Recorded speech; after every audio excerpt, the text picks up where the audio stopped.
In a recipe making, every 1.5 cups of rice requires 2-3 cups of water. See, for example, நம்ம சாதம் செய்யறோம் அப்படின்னா நம்ம ஒரு ஒரு அளவு சாதம் ஒரு டம்ளர் ரைஸ் வச்சோம்னா ஒரு 3 டம்ளர்ஸ் நம்ம என்ன பண்ணுவோம், வாட்டர் தண்ணி விடுவோம். அப்போ அந்த மாதிரி இடத்துல நம்ம என்ன சொல்லியிருக்காங்க, ரேஷியோ கொடுத்துருக்காங்க. நம்ம நம்ம என்ன கண்டுபிடிக்கணும், ரேஷியோ கண்டுபிடிக்கணும்னு சொல்லியிருக்காங்க.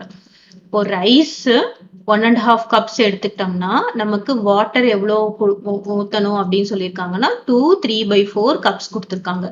ரேஷியோ ஆஃப் வாட், ரைஸுக்கும் வாட்டருக்கும் ரேஷியோ கண்டுபிடிக்க சொல்லியிருக்காங்க. So 1/2 and 1:2. This is multiplication. This is addition. 1:2. 2 plus 1 is 3. 3/2 rice எடுத்துக்கிட்டோம்னா 4 into 2 8. 8 into 8 plus 3 is 11.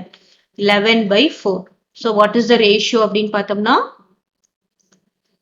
3/2 divided by 11/4. Rice by water தானே, அதான் 3/2 divided by 11/4 னா 3/2 multiplied by 4/11.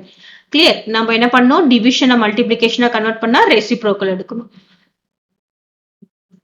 அப்போ நம்ம என்ன பண்ணலாம், this கேன்சல் பண்ணலாமா? அப்ப என்ன வரும், 3 2 6/11.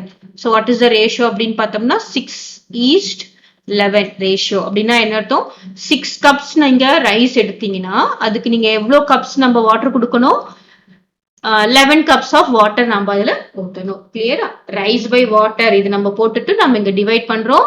இங்க நம்ம டிவிஷன்ல இருந்து நம்ம மல்டிப்ளிகேஷன் கன்வெர்ட் பண்றதுக்கு நம்ம என்ன பண்றோம், reciprocal. Reciprocal of 11/4 is 4/11. So answer is 6/11 and the ratio is this one.